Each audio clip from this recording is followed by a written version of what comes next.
All right, welcome everyone to the first ever, yet unnamed podcast. I am Dr. Magic, hosting a couple of guys that you may or may not know. First, from the great state of New York via Virginia, via I don't even know where you were born, Josh. New Jersey. New Jersey. Oh, that's right. Yes, you're right. From the trash heap down under. There you go. The Garden State. Right. Josh Fisher. Say hi, Josh. Hi, Josh. And our resident Sloth / multiple PPTQ winner, Mr. Dakota Hughes. Mm-hmm. Mm-hmm. Back at it again. And told you, you got to ride with me. When you ride with me, you win. I know. I didn't have to top deck a lucky card this time though. I just slaughtered. No Ulamog. You just. Yeah, I did not have to top deck an Ugin. That's right, an Ugin. That's right, with nothing in hand. That was still the best. That was still one of the great moments. Anyway, for those of you who don't know us, we are North Central Pennsylvania Magic players, and not just run-of-the-mill scrubs. We are special scrubs. I've been playing this game for 20 plus years. I am a judge. I am a TO and an employee at a magic shop. I have my hand in a lot of different things as far as tournament organization goes, products go. Josh used to live in Virginia, right near Star City. So Josh has participated in some big events, and is hopefully returning to competitive standard and modern soon. Although he is competitive in Commander, no matter what he tells you. And of course, Dakota is probably one of the better players from Central Pennsylvania. This is your third or fourth regional qualifier? Fourth. So, we play a little bit, play a lot. We all kind of do things a little differently, and all have strong opinions. So, anyway, we wanted to talk about some different topics about the game that we all love. And I think the most glaring topic that we can really talk about is standard, where it's at, where it goes, what's gone wrong, can it be fixed? But I'm interested in what you guys think about current standard, what the bannings have meant, and kind of where we go from here. So you guys want to tackle that first? Yeah, seems solid. I'll talk about it a little bit. So, a lot of people know that I am kind of anti-banning. I think banning for the sake of banning is detrimental to Magic as a game. I think it's especially detrimental to Standard. And I was playing Teamer Aetherworks Marvel, but that doesn't really necessarily mean that I don't think Marvel needed to be banned. I think the biggest problem right now is that we've seen more bannings in Standard over the last, how long has it been? 2.5 years, I guess? It hasn't even been that long. I mean... when was the... So, I'll look it up. I guess just to get right to my topic, or right to my point, ever since the change in the Standard format, where they changed the rotation schedule and they changed the block formats, Standard has just been a mess. It's been chaos. It's been more kind of failure after failure, and I think that the bannings are kind of just a testament to that. Typically, the R&D department for Wizards hasn't always had a reputation of being super competent, but we've never seen them just completely whiff over and over and over again like they have recently. And I don't know, maybe it's because of the format change, maybe it's just because they're trying to make more powerful cards in Standard because Modern isn't a thing in the Pro Tour anymore, and the people that play Modern for the power. and they're kind of trying to get those people over to standard. You know, there's a ton of reasons why it could be happening, but the big problem is still anytime they ban a card or ban multiple cards within a short period of time, and these cards have all been banned within the same standard. Like, nothing is rotated out yet. By the way, those bannings, the first ones, Copter, Emrakul, Reflector Mage, announced January 9th, effective January 20th. So, I mean, we're literally talking 6 months to the day. Yeah. So, we've got Copter, Emrakul, Felidar Cub, and now we've just gotten hit with another one, Aetherworks Marvel. And Aetherworks Marvel banning came outside of when typical bannings are announced, and they're calling it, what they call it, an emergency banning or something along those lines. So it just goes to show that the R&D department is doing something wrong.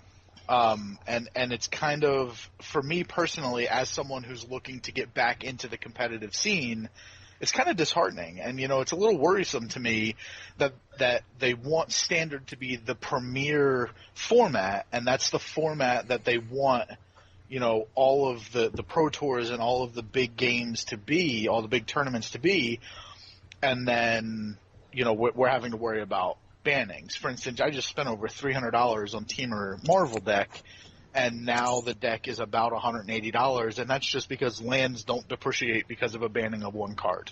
Sure. Everything else in the deck did.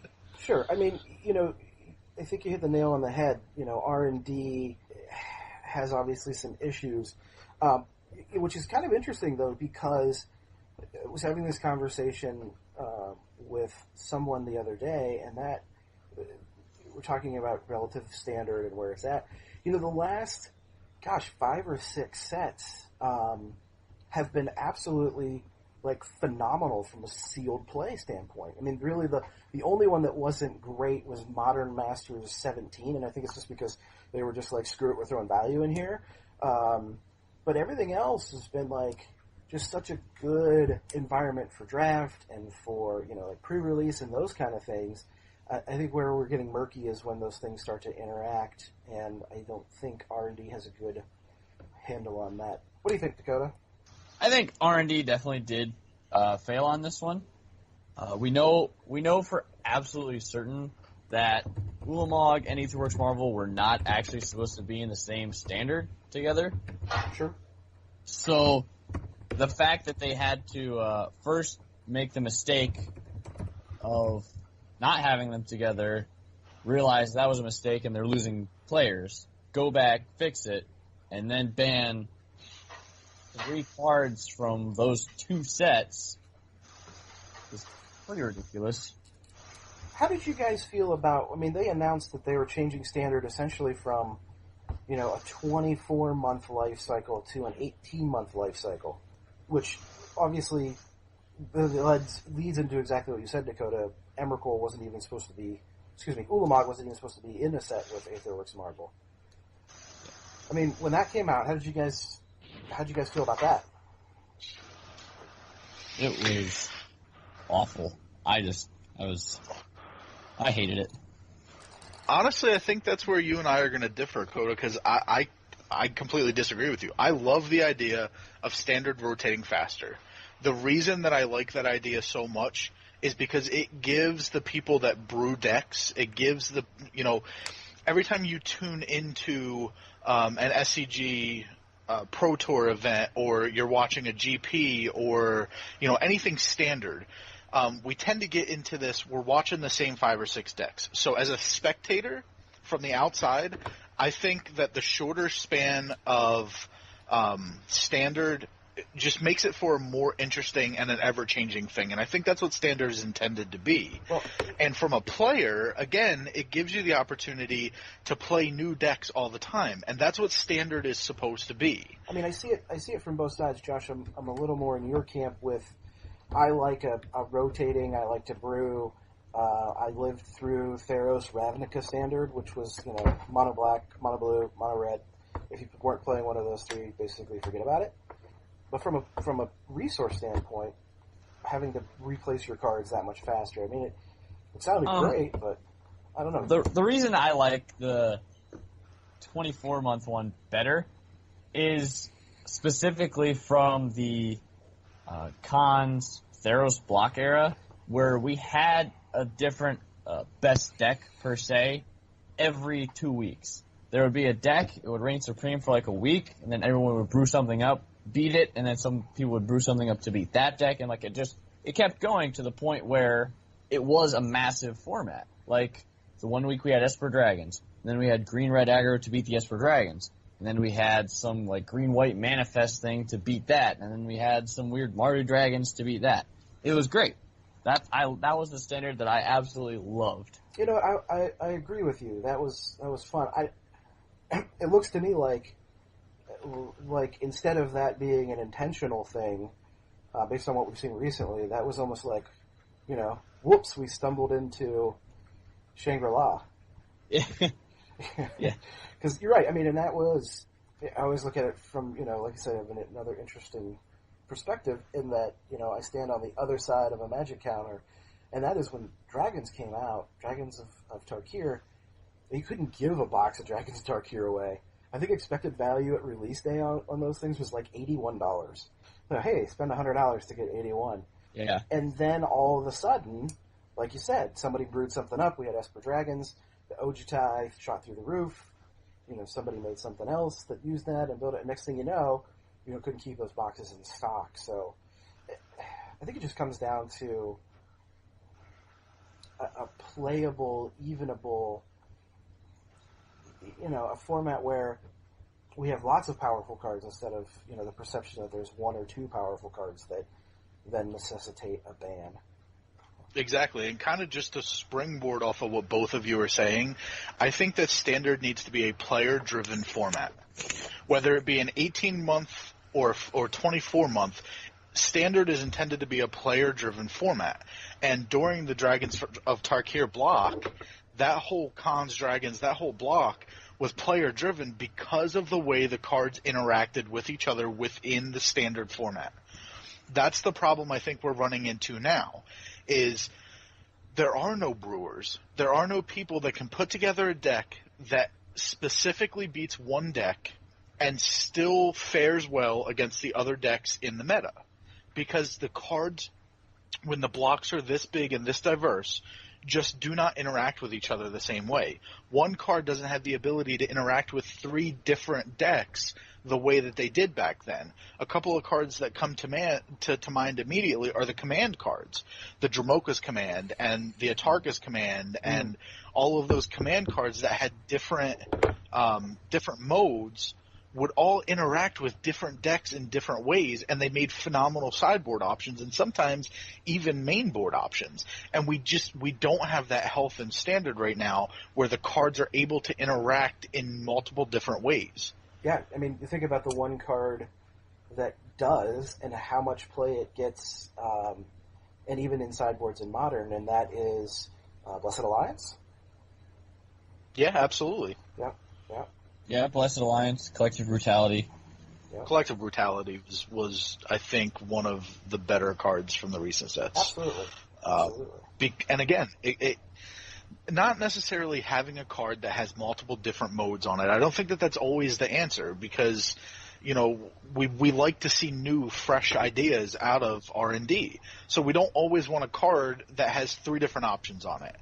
But having the ability to interact in different ways in different situations makes it a card that's able to be included in different decks and boarded in against different decks. It makes for an ever-changing and healthy Standard environment. And I think that that's kind of where they're whiffing right now, is that they're making very one-dimensional mechanics that don't interact well with the other one-dimensional mechanics that are there. I think you can sum that up, and I've heard the opinion that there's no hate. There's been a lack of hate printed. Sure. There has been a very, very large lack of hate. I mean, up until this point, I mean, you know, we were talking about a set that preyed on, you know, with Delirium back from, you know, the Eldritch Moon, Shadows over Innistrad stuff. We just now got, two cards that interact with the graveyard? The Cats You Can Sacrifice, and then the Scarab yeah, the Feast. Scarab Feast. So now you can interact, Yeah. and some of the stuff that's been spoiled looks like it's going to interact a little bit more. But what interacts with energy? Nothing. Sure, the new white card from Hour of Devastation. The new white card from Hour of Devastation. Yeah, I mean, and that card has some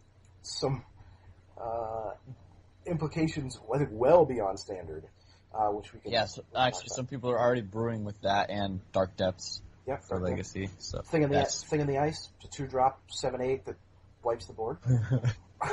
Yeah. Nice walker. It's dead. Malira combo. No need of Malira anymore. I can't get a -1/-1 counter on this guy. Oh man, that sucks.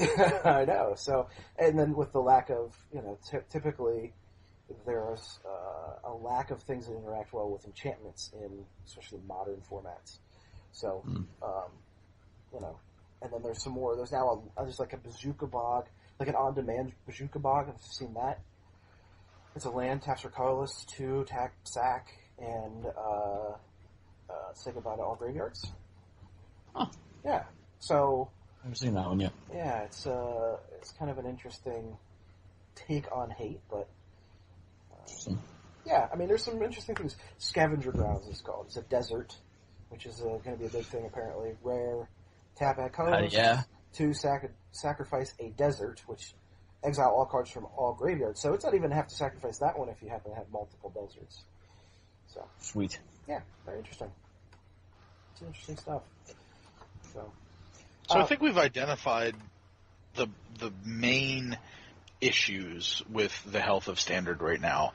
So what do you see, Dakota in particular, what do you see as someone who's played in PPTQs recently, who's really ground out the Standard format? What do you see as a fix? What needs to happen to get Standard back to the Standard that it was when you enjoyed it? I mean, there's 1.5 million questions to be asked there in that one question. Like, yes, we want like more flexibility with our cards, like you were saying before, but we also want them to be consistent, but not too consistent that it feels like we're playing the same standard over and over and over again. So, as far as what needs to happen to fix it, I think is basically what you were saying before, is that we need actual cards that interact with things outside of their printed sets, which has been very blindsided in the terms of the past few, because even in Eldritch Moon and Shadows over Innistrad, we had like no interaction with Delirium. Like you got it and then you were good. And that was it. There was no playing around stuff that your opponents had. There was no outplaying your opponent, really. It was basically top decking for wins a lot. It's true. It's true. And that Wizards came out with this, week of announcements and da-da-da, and Wizards is really, really good at patting themselves on the back, despite all of their issues. And, our store owner just said, what do you think of all the announcements? And I said, you know what? None of it means anything if the part about, we're stepping up R&D and getting supposedly a true department or, a true group of people who are tasked with looking at cards as they interact with other cards that are already, in a standard format. I mean, you look at Felidar Sovereign, or Felidar Guardian, and they're like, R&D forgot that Planeswalker was a permanent, so they didn't see the interaction. I mean, yeah, that's a different one. Really? I mean, okay, all right. I mean, I guess in a tunnel, and it's just looking at Aether Revolt, and that card was good but not busted. You start throwing it in with a Saheeli, and there it goes. So yeah. I mean, I've seen confidence in Standard, obviously eroded from a participation standpoint. F&M numbers dwindle. We went to, we held a PPTQ and had 18 players, which you know, whatever. We hold them so, you know, hopefully people will come, and we had people come from out of town. But then we went to, you know, a large event, the one that you won on Sunday, Dakota, and that's an event we usually expect 50 plus, and there were 29. Yep. I mean, there was a lot of good players there. I'm not denigrating, you know, the quality of play at all. I'm just simply stating that, you know, all of these things have combined to erode its confidence, or just like fun. Like, I don't want to go play the same 3 decks, and that's when I walked around. You know, I was judging at that event, and you know, like everybody, you know, start the game, you know, break out your deck, get out your energy counter. Here we go. Turn 1 attune. You know, okay, that's great. I mean, I get it. Energy's great. I think Attune was actually the most played card at that store. I wouldn't doubt it. I mean, there was no matter what you were doing, there was some energy involved from some standpoint, which again is fine, but I don't know. It feels like you get a lot of cards that see play from Kaladesh block, and none, you know, really from Amonkhet outside of, you know, a God or two, a Sweltering Suns, etc. Yeah, so far none of the, like, other cards are being played. It's the ones that we've just seen play since the beginning. For reference, the most played cards in Standard right now, top card is actually Fatal Push. Second is Attune, in 40% of decks. So, top creature is Long Tusk Cub. Heck yeah, it is. Very interesting that uncommon comes in. He's a beater. He's a beater. 3-bit Inspector at number 4. So, yeah, interesting. So we get a new set, Our Devastation, which pre-releases on July 8th. So right after everybody comes back from their 4th of July revelries. What does the set need to have? Does the set revitalize Standard? What do players need to see from that set that makes them say, or is it that set plus now Aetherworks Marvel is gone? What do you guys think? I think now that Marvel's gone, there's a lot of pressure off of the format. You're not trying to build a deck that can either beat or play around a turn 4 Ulamog. Mm-hmm. So that's a big weight lifted off of everybody's shoulders. You know what beats a turn 4 Ulamog, right? A turn 3 Void Manor. Well, you got me. Yeah, I guess not everybody can do that, though. Well, now we can. We're good. Yeah, we can. Yeah, now we're getting some more Jackals to support that crazy brew. Jackal. I need more Jackals. I'm just waiting for a big bomb spell I can cast off of the zombie Jackal wizard guy. What do you think, Josh? Where does Standard go from here? To be honest with you, I don't think the banning of Aetherworks Marvel has any bearing on the popularity of Standard at all. I really don't. I think if anything, it's going to actually be more detrimental to Standard. Okay. I think that this is yet another banning that proves that we have no reason to be confident in the next set. Will people play the next set? Absolutely. Because I think that you really hit the nail on the head when you talked about the sealed and the draft environment of the last few sets. I don't remember the last time I had as much fun as I did drafting Amonkhet. I think that there was obviously a flaw with the set, that the rares were, so powerful that one rare bomb could just tear apart anyone's deck. But again, that's kind of nitpicking. I think the set as a whole to draft, it was very even. Green was deep, black was deep, white was deep, red was a little shallow but super powerful if you got the shallow cards, and blue, again, was super powerful if you got the shallow cards. There was fun decks that you could build. You could do neg-1 counters with green-black was really good. Red-white aggro was actually a thing for the first time in a long time in a sealed environment. I think that the set was really fun to play when you were drafting it or in a sealed environment in general. I think, again, looking at the spoilers, I think the rare cards are going to be incredibly powerful. The 5 or 6 bombs are going to be super powerful. There's going to be some really good uncommons that you're going to want to pick up early over rares. From a sealed aspect, I really like everything that I'm seeing from this set. The problem that I have with it is that the new mechanics don't interact with the existing mechanics in a way that's healthy for the format. And I think that that's coming from the small sets. I think it's coming from the two named sets versus the 3 and a core set like it used to be. Mm-hmm. They don't interact well with each other. There's you talk about how there's ways to interact with Delirium now with Graveyard Hate, and that's great. But that's one thing. And, zombies are still going to be zombies without the graveyard. Not quite as well, but you're still going to amass a horde just like you did before the new Graveyard Hate. And I don't think that any of the Graveyard Hate is really powerful enough that you can put it in a deck without having to build around it. And I think that that's the thing that we're missing right now, is cards that interact with each other without having to be built around. Magma Spray was a fantastic example, and I think that Wizards really, needed to pat themselves on the back for reprinting Magma Spray.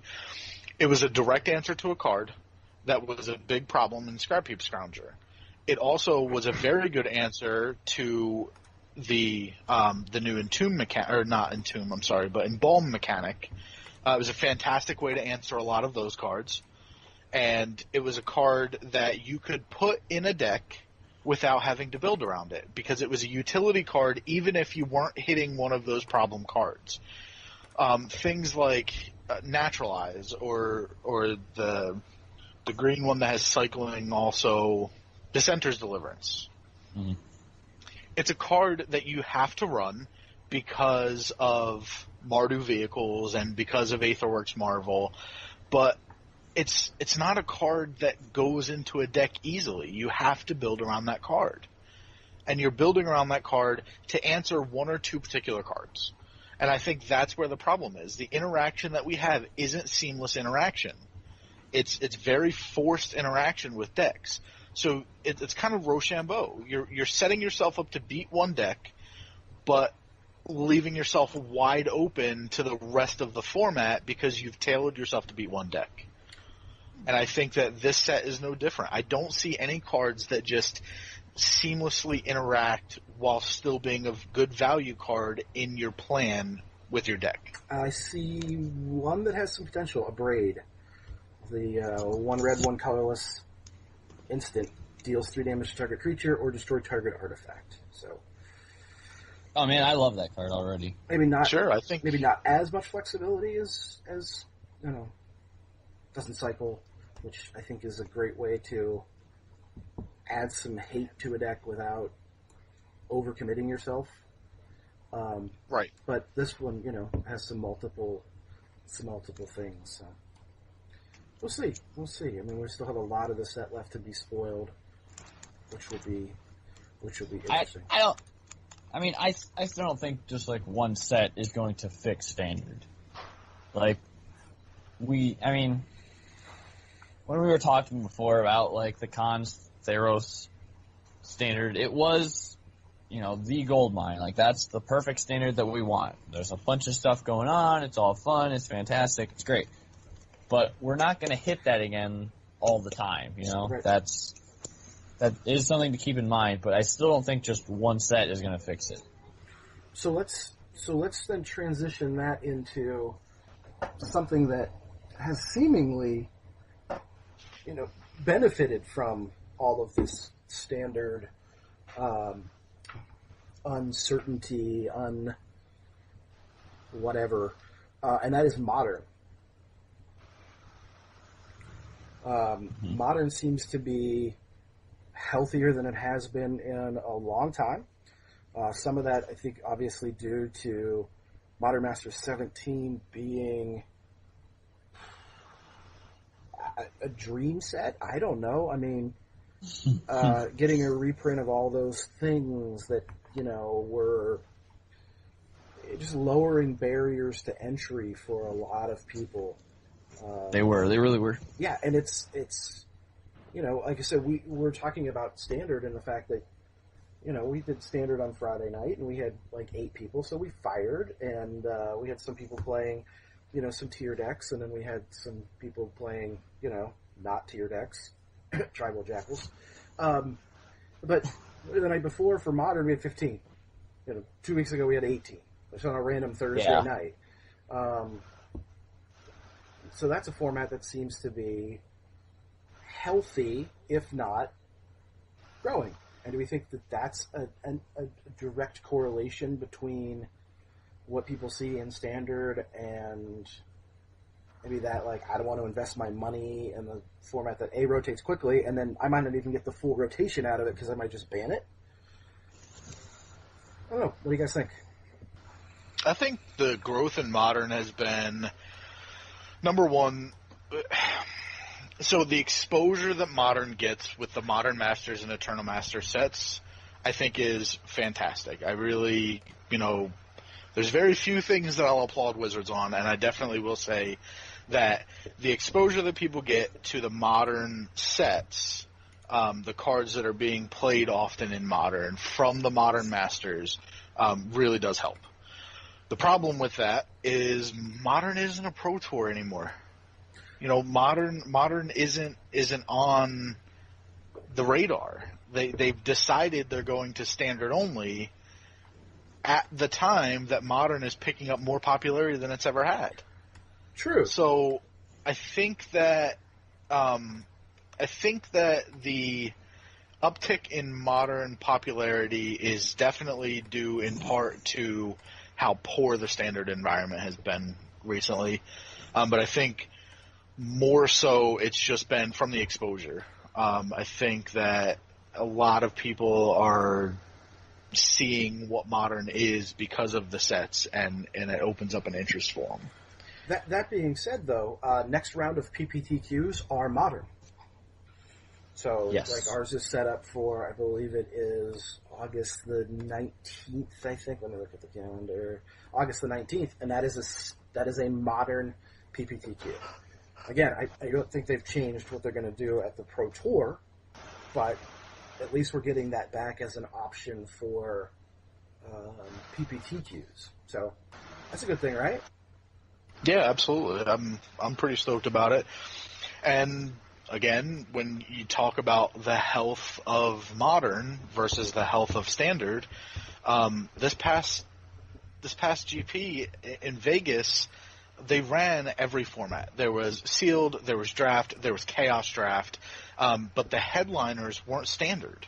The headliners were Legacy and Modern, and they had the largest turnout at a GP in years.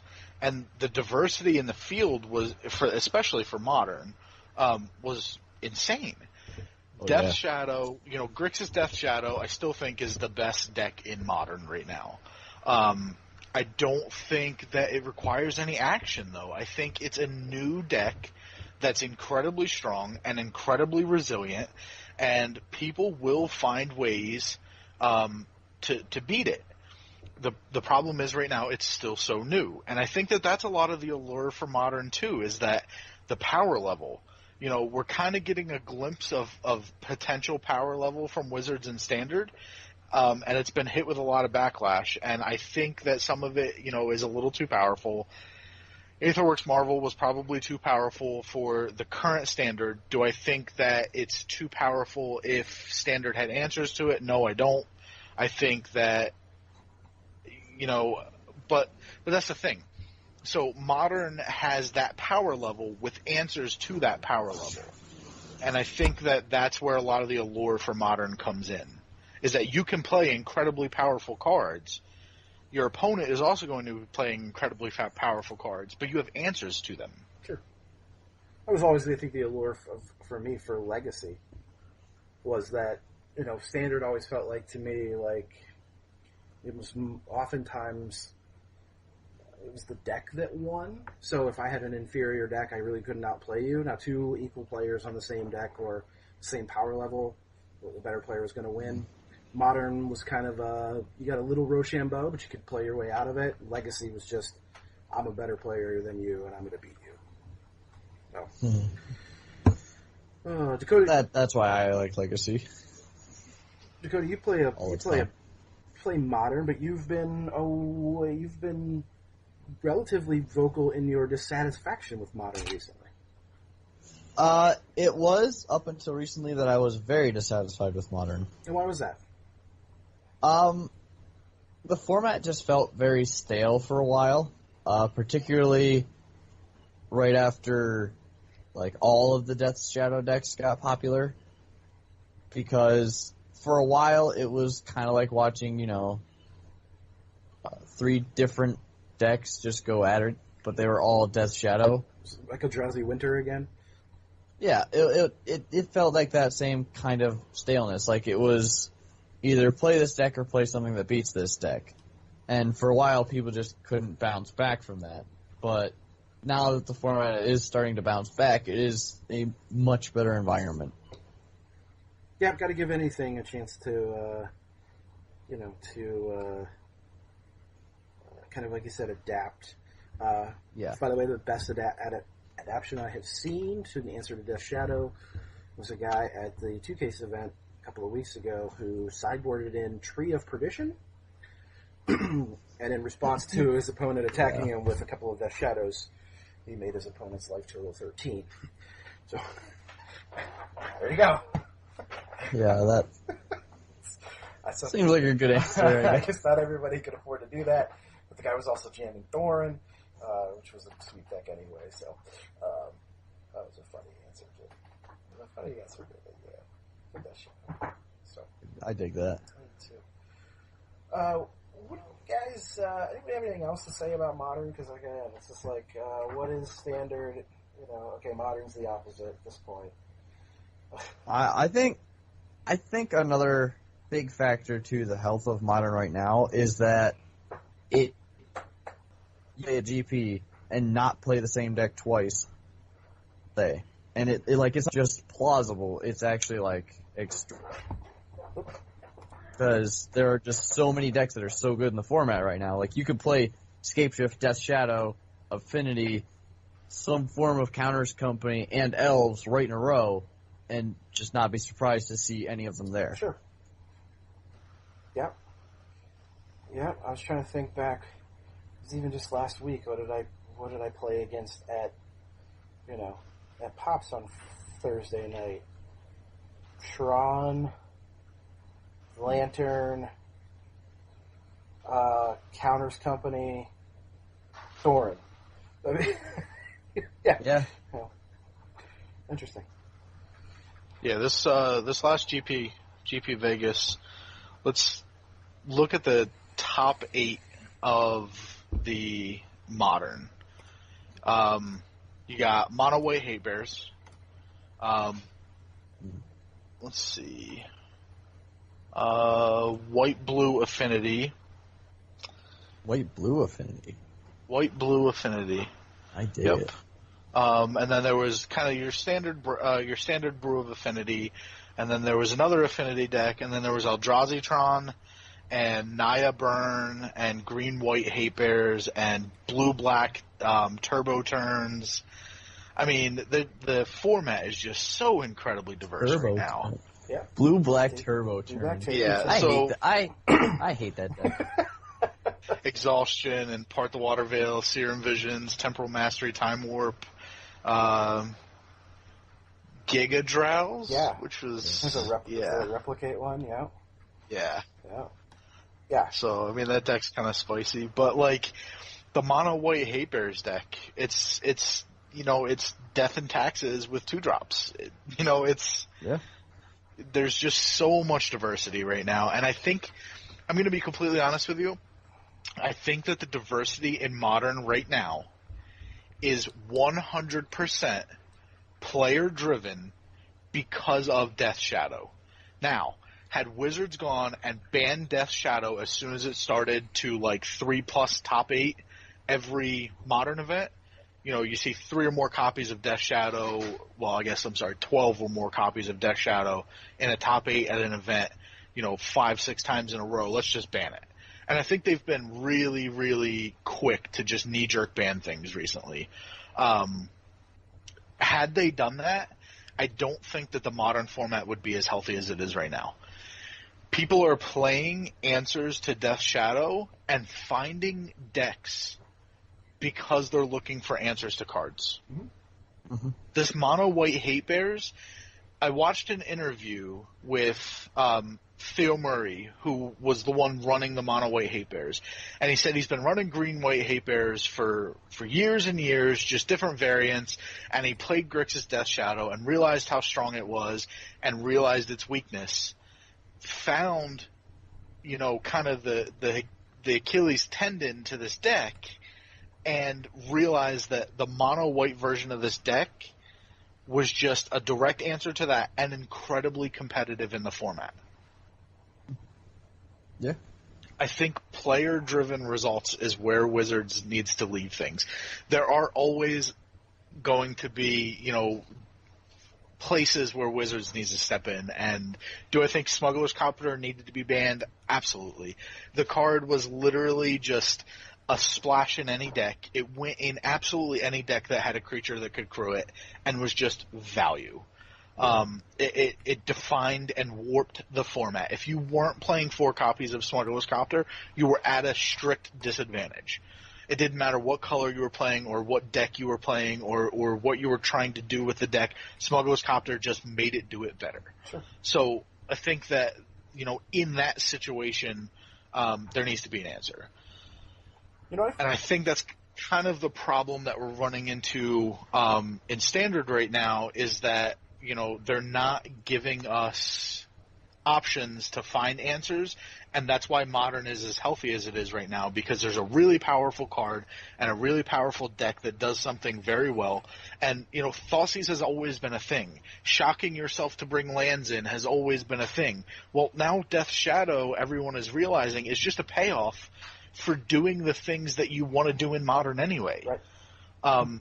So I think that's where the power level for Death Shadow has come from, and the players have at their disposal ways to answer it, and they're finding decks that work because of looking for answers to that card. You know what I think? You wonder if Wizards looks at a lot, GP Vegas, and what kind of. What do they extrapolate from that as far as, what's interesting? Because they seem to have pretty much given up on Legacy. But one of the things that's interesting looking at the meta from GP Vegas is the old answer of what's the most played card in Modern, right? Bolt. It was always Lightning Bolt, right? Not even on the top 10 list of spells played. All right. Yeah. Yep. True. Thoughtseize, Path to Exile, Fatal Push, Serum Visions, Collective Brutality, which is a card we talked about, them printing and getting great. Relic, Stubborn Denial, which is cool to see. Again, there's another one of those answers that pops back up because of new things going on. Cranial Plating, Springleaf, Drum Mox, Opal, so it just shows Affinity is obviously still strong. Yeah, very interesting. Very interesting. Do you think that the reason that, Lightning Bolt is no longer the most played card in Modern, like it had always been the answer when someone asked you that question, do you think that's just because the meta has evolved on its own, or do you think that Wizards banning of certain cards has played a nominal role in that? I think the last thing in the world I want to see when someone drops a Death Shadow is a Lightning Bolt. I mean, that's true. Chances are I can't kill the thing, and I certainly don't want to go to the dome. Sure. You know what I mean? Take 3 so I can take 3 more from your Death Shadow. It just feels bad. Feels real bad. It does feel really bad. So you think it's actually because the meta is just evolving? Absolutely. I would think so. Okay. Yeah, I mean... Yeah, I would tend to agree with you. I think the banning of Cataxian Probe did enough. It was just enough to, I think, bring a couple of decks back to the pack. And you think, well, how important is that card? Let's see. Where's the Infect list of the top 32 at Las Vegas? Oh, there isn't one. Okay. So when you no longer have that specter looming, right? The format takes a half of a beat slower, and then more things can happen, right? Like, I have time to get my life total to a place where Death Shadow is an effective beater, and then, okay, you have Death Shadow, now that changes the way I have to approach the game, because, once you're at 10 life, I better be able to swing and kill you in one shot, because if I don't, that Death Shadow's huge and it's coming back. Mm-hmm. So, I think it makes for it makes for interesting cat and mouse, rock paper scissors. The other thing too, I think sometimes they rush things in standard because it feels like standard ends next week, and they don't have to make that kind of knee-jerk reaction with modern, because modern is going to end in 20 years. Do you know what I mean? I feel like there's just more time for the format to, so fix itself. Yeah, I see that. I mean, they even when Eldrazi Winter was going on, and that was I'm going to tell you what, that was an absolutely miserable time to be a modern Magic player. They didn't do an emergency ban. They waited for the next ban announcement, took out and slowed the format back down. Yeah. So I think part of the reaction is they feel the need. We got to get this right now because we have this ticking clock on modern or on standard that when the clock strikes midnight, everything turns into a pumpkin, and we got to sell packs this week. Yeah. And so I don't know. I mean, it's. I guess that kind of goes back to what we talked to at the beginning, that the cards need to be right before they get printed, because you are on a time crunch. You want the format. I honestly believe wholeheartedly that Wizards, and especially the R&D department, want more than anything for Standard to be, the most healthy that it can be, and the most enjoyable and the most fun, because let's face it, their paychecks rely on it, right? So they're not intentionally trying to break Standard. But the problem is that, like you said, once it hits the table, you're on a ticking clock to fix it if something's broken. Right. So do you think that slowing down the release of the sets is going to be beneficial to them because they're going to have more time in R&D? I mean, it sort of slows it down. I mean, we're still going to have a quarterly release. It's just no more small sets. So the one thing that I think that lends itself perhaps to is maybe a better understanding from an R&D perspective as to what the abilities and keywords in a set mean, because they're going to be just in that one set. Sure. So, it kind of gives them something a little maybe more tangible other than saying, well, we've got all this stuff from, say, like Kaladesh, and then, oh, by the way, Improvise is going to come out in Aether Revolt and, just totally screw things up. I'm just using that as an example, not necessarily saying that, Improvise will wreck the format. The other thing that I think may be interesting is their approach to the Corset. Now, Corsets for a long time were a snooze fest. In M15, it actually got interesting, because don't you remember that was when Baruch came? Mm-hmm. We had some, we had the big standee, and They gave them the big group to play against at the event, and so there's actually some storyline kind of driven. And then we had Origins, which was again another kind of story-driven set. And it was the back, we got to see the Planeswalkers as they were, before they were walkers. But by printing a set like that isn't tied to necessarily a storyline, it gives Wizards a place to print some of those more flexible cards, those more stable cards, even if it's as simple as a pithing needle. I mean, what's the format look like? What's standard look like right now if we have pithing needle? Oh my god, it would have been fantastic. Right. I mean, it's a ready-made answer to, a lot of problems that. I don't know if it fits in any of the sets, but it's another, like Josh said, it's another way to diversify the answers. I could see a pithing needle easily fitting into Kalash or Aether Revolt. Easy. Sure.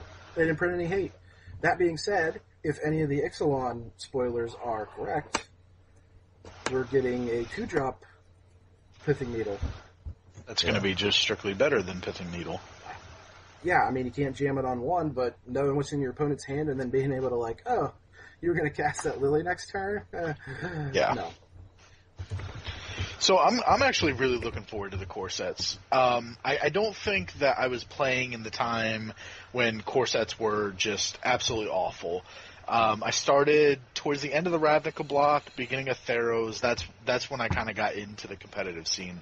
And so I remember not Modern Masters, I'm sorry, but the Corset 15. Mm-hmm. It was a blast. I loved it. I loved drafting it. I loved the sealed. I really enjoyed the way that it kind of tied the standard together, because it had answers and it had things to make other mechanics better that weren't good enough on their own. There aren't any that are standing out, just glaring examples right off the top of my head. But I think that could be something like Embalm. Embalm was an amazing idea, and it was a fantastic sealed mechanic because it gave you recursion, it gave you something to do with your mana late game. I think it had potential to be really good in a control deck. The problem is, as a mechanic, it wasn't powerful enough to compete in the standard that we're in right now. So what if we had a Corset that was able to kind of make Embalm a little better? Would Embalm then potentially be a build-around strategy? So I think that Corsets kind of give the R&D department the opportunity to fix things without having to just outright ban a card. Yeah, it doesn't have to tie to a storyline. I guess my big question about Corsets. Go ahead, Coda. Oh no, I was absolutely agreeing. But the other thing with having 2 large sets rather than, the larger sets rather than just small sets, is that you do get to toy around with the mechanics a bit more, and maybe print cards that would be better in a standard environment. Sure. Because right now we don't have any great Embalm creatures on their own. They have to be built around. You have to, hopefully get to that point without dying from a Marvel, was the old standard. But if and we then had larger sets, you could easily print something that goes around that somehow. Right. And then again, Exert is kind of the same thing. What Exert cards are there that are strong enough to see play in Standard aside from Glorybringer? Champion Aronis. Sure, you can cheat. Talking about your janky ass brews. Come on, man. She had a Void Winter on turn 3. It felt real good. Is the ability to exert Glorybringer what makes him as strong as he is? Would he still see play without the exert? Because he's still a flyer with haste that's a bomb late game.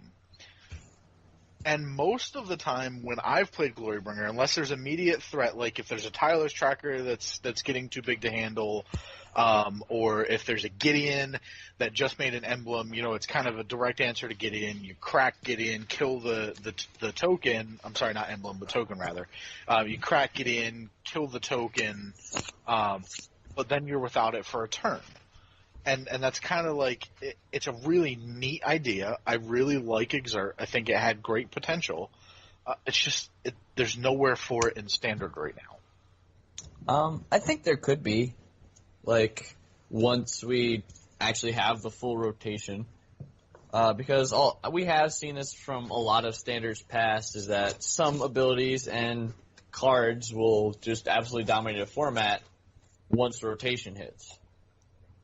Sure, it's based on what else is printed or Sure. what is no longer available. Exactly. Like, sometimes it does take a little while for the cards in a set to become better. They're not always, like, instantaneously good. It's true. It's true. I guess my real question and, hope for the Corsets is white border? Can we go back? Can we go back to white borders, please? Yes, I would be all for that. Really? Oh, I love white borders, man. Ew. Come on, guys. Come Well, we're going back to silver borders here soon. We are. so We're gonna get another unset. let's get that on. That's gonna be fun. All right. So, do you guys? What do you guys think about the new unset, like in potential wise? I mean, we've been, players, our players have been lucky in that they've gotten some exposure to unstuff. And that was simply because a million years ago, a guy bought a box, opened them for the lands, and then sold me the rest of the box. So, I did repacks, and we did, we've done a couple of undrafts now at the shop, and they're ridiculously fun. So, All right. Well, in terms of, like, Wizards' past few draft sets, like, Modern Masters, Eternal Masters, Conspiracy, I loved all of those. They were all absolutely fantastic. Mm-hmm. So I don't think Wizards has a problem with their just core draft sets that are just built for fun. Like, those have never been a problem. Well, and I think we hit on that earlier, is that, even the last 4 or 5 sets have been phenomenal on their own. So building a set, I don't think, is the problem. Right? I mean, Yeah, I couldn't agree more. although I do have money on the fact that they're going to have to ban something in the unset. That's a different bet. Something about it. I don't know. Something about it. It's too powerful for casual play. I am a huge sealed.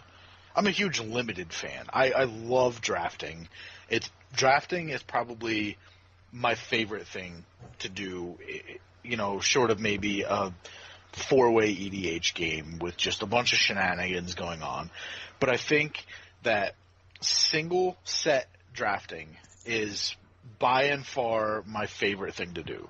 Chaos drafting is fun, but I prefer single set drafting. It's kind of knowing the ins and outs of the set, knowing how cards interact with each other really well, knowing the power levels of the different cards, knowing the depths of the colors, and kind of figuring out where you want to be as far as what strategy you're going for with your deck, and the ability to just change it on the fly. I love all of those things. I love all of the aspects of drafting a set.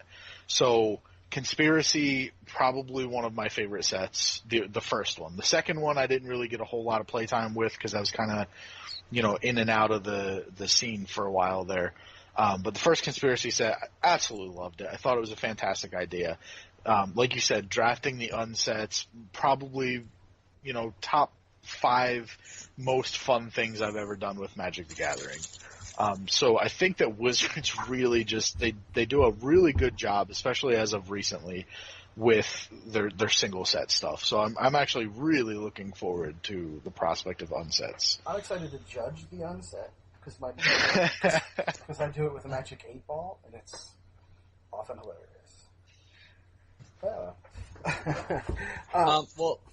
that is another thing that Wizards did talk about when going back to the larger sets, is that even from a Pro Tour setting, they said that people enjoyed it more, and there was a better experience all around when all the packs came from one set. Yes, you didn't have that one pack from a small set to just offset everything you had to think about, everything you had to draft around, everything you had to hate out. It was just awful. Well, I hate set drafting. I really do. I hate block drafting. I will let you guys in on, kind of a behind the scenes thing that, from a player standpoint, it's probably never crosses your radar. But from a store standpoint, we have allocations for pre-releases. So Wizard says, based on the number of people that you had last pre-release, we're going to allocate you for this, which gives you this much prize support, yada yada. There are two different numbers that stores get. And one is, you had X number at your last large set pre-release, you're getting X amount of product. And the other one is, last time we had a small set, you had Y amount come. So you're getting Y amount of product. And those numbers are different. So some stores are drastically different. We're not. We pretty much are pretty stable across small and large sets, but it reinforces the fact that there is different levels of excitement for a core big set and a small mixed experience. Well, yeah, because even when we pre-release, like when they do a small set, you have what is it, like 3 packs of the big set, 2 of the small. I think it's great. 4 and so 2. 4 of the small and 2 of the big.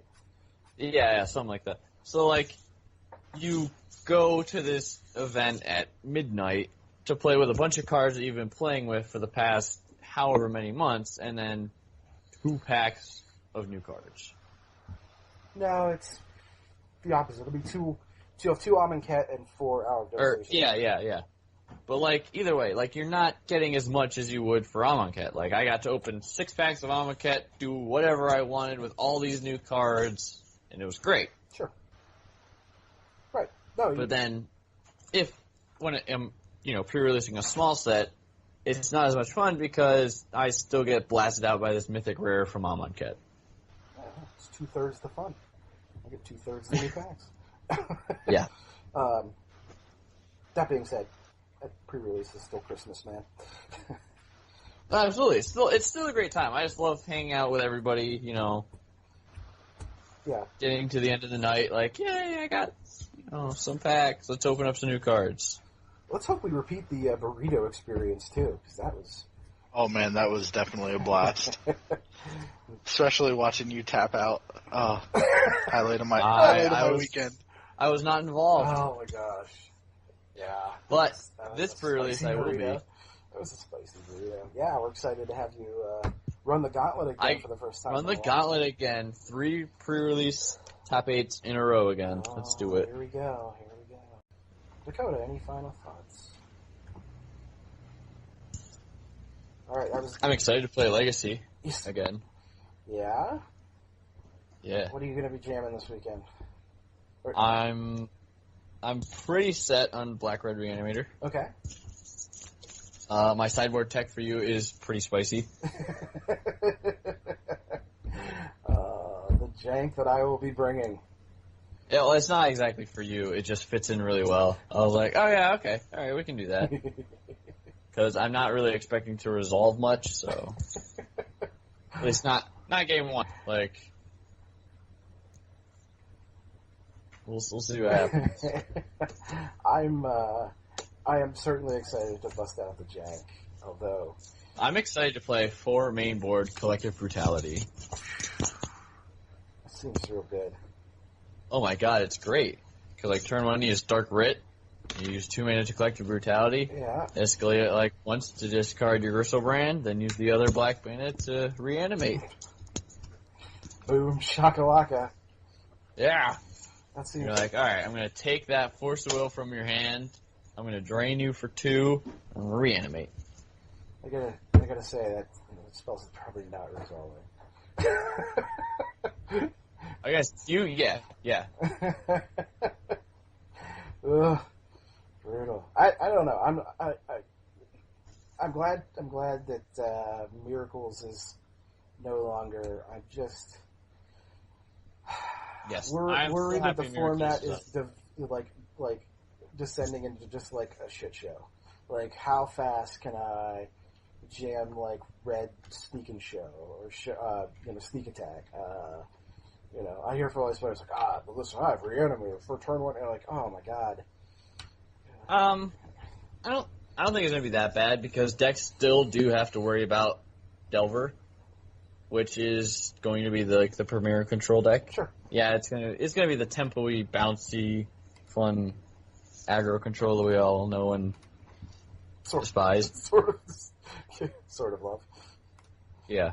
But it'll still be there, and we still have the Leovold decks that are going around that still have Thoughtseize, Force of Will. They still have all the answers that they need. Yeah. So I don't think the format will descend into the shit show that people are thinking. I'm worried. Although I was really surprised from over the weekend at Vegas. I wasn't surprised to see Death and Taxes because I think they do. I think they finally printed enough stuff that Death and Taxes is just like good. Like Prelate is just amazing. Yeah, Prelate and Recruiter of the Guard.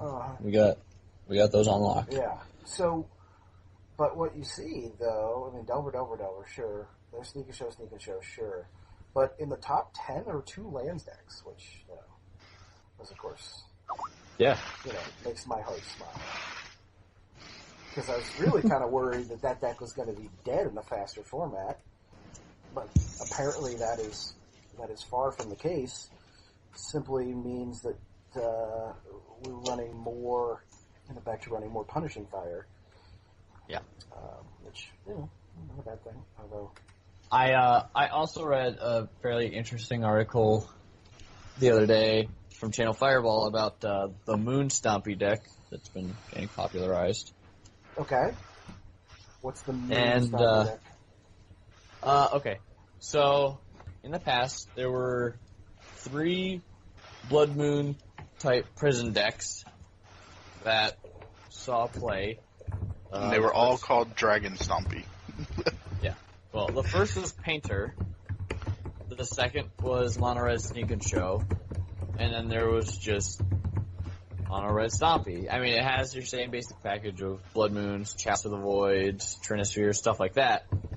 But rather than trying to combo off with, Through the Breach or Sneak Attack or Imperial Painter, you just throw down a Koth or a Goblin Rabble Master and go to town.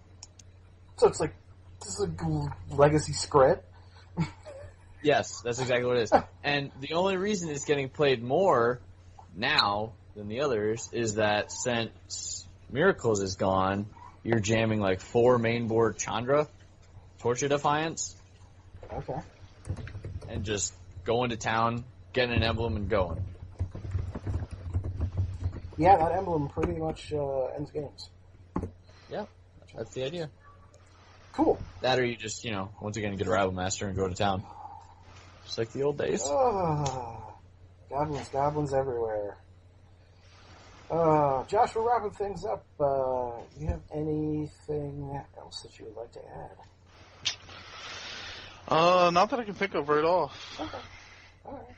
I'd be interested to see how the new standard fares post-ban. Just like in the past, it kind of...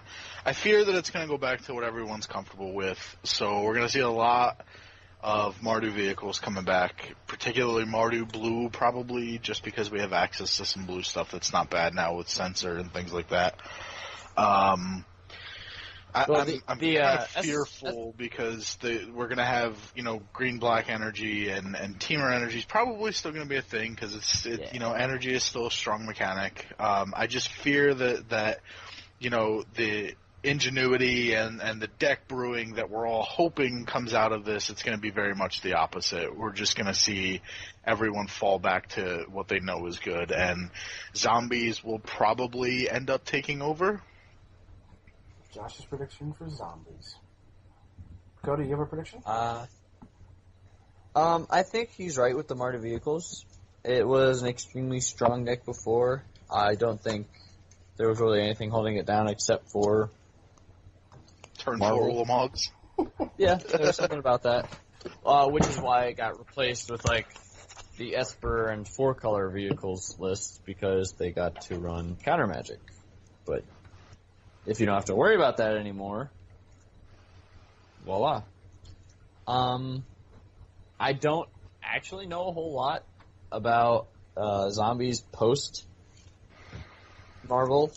I think it's still a strong deck, but once again, it did just fall to Marvel, but not necessarily from the Ulamog, but from board wipes like Chandra Flamecaller and other things like that. So I don't know if there's going to be a recovery aspect to it, or if something new will be printed that gives it life again. But I don't think it's great in Standard right now. Maybe we'll see that Teamer Emerge deck do some stuff. That deck was. See that come back? That deck was saucy. I think the Sultai is actually just strictly better because you get Distended Mindbender. Well, we saw pretty sweet wood top forward at that PPTQ. Oh, really? Yeah, before Dakota took him out of the woodshed. Yeah, that was a little embarrassing. That was a beating. Yeah, game one, he kind of went over the top. He got 2 Elder Deep Fiends and an Ishkana. Mm-hmm. So he chained a Deep Fiend into a Deep Fiend, and then dropped an Ishkana. I was playing green red aggro. I was like, well, yeah, I think you just got it here, bud. But then game 2, he attempted to Sweltering Suns, and I was, I had bigger I had a long test cup that was a 4/4, and then I just gave my Tireless Tracker +2/+2 and Hexproof, and I was like, yeah, sure, you can kill this Servant of the Conduit for 3 mana. And that was the beginning of the end. And then after that, the game was just over. And then game 3, he didn't have a chance to do anything. It was pretty. He was on the back pedal for way too long. Deck's pretty strong coming out of the gate. So Go ahead. I do think green red aggro does have a good spot post rotation, because there wasn't a whole lot that's a terribly bad matchup for it. Yeah, we'll have to see what the rest of spoiler season brings. We are getting the 3-drop board wipe in black. Yes. And then there's been a white one that resets your life total, which is interesting. Yeah. My prediction for... Go ahead. I think I just need more heroic intervention. Yeah. That's where I'm at. I'm going to pack 4 of those in every sideboard from now on. Card's pretty good. My prediction for best deck after our Devastation releases is Tribal Jackals. Get off the Tribal Jackals, man. Oh, man, it was fun. I'm going to write that deck list up and put it out to the world, because, man... I think another deck that's going to be really strong is Black-Red Aggro. Okay. It already put up results. I think it actually won an RPTQ. Okay. Something like that. I mean, it's exactly what you'd expect from this standard. Your Blood Rage Brawler into a discarded Fiery Madness, hit you for 3. You got Bomat Couriers, Hazoret, a bunch of stuff. Didn't we brew this deck, Josh? Yeah, we did. Yeah, okay. Yes. Yeah, I mean, it's super good. Yeah, so if it's not zombies, it's going to be green-black energy, because green-black energy has just been running away with the meta in Moto right now, and it's only a matter of time before it makes the transition to paper. I will tell you this. Dakota's would have been opponent in the finals of that PPTQ was a guy playing green-black energy, and not to take anything away from his accomplishment, but the guy hadn't played Standard since Theros, and I was on that table judging in his first 2 matches, and I couldn't actually fit the number of mistakes that he made writing them down on a single sheet of paper. Yeah, and the deck just pilots itself, man. It really does. He played well, but he could have played. He did not get the nuances of the deck. No, I mean even just like missing tireless tracker triggers and stuff like that. Yeah, not sequencing things correctly, and jamming non-basic lands into Thalia and then ballistating her like after he did, and he's still. I mean, the deck was still just really, really strong. Dropping the Virtuous Gearhulk and putting 4 more counters on your ballista when your opponent's at 12, swinging for 6, and then wreck the ballista. And kill I think green-white aggro is bound to make a comeback.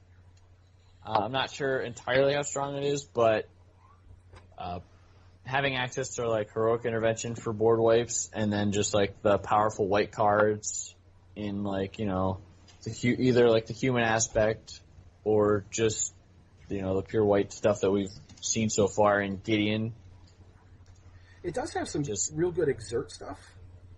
Yeah, like Glorybound Initiate, he's super good. Glorybound's good. You get even Gust you get Walker. stuff like you get stuff like Always Watching. So like you could just go like to the white humans list and splash green. People have already been doing that, and I don't think it gets any weaker.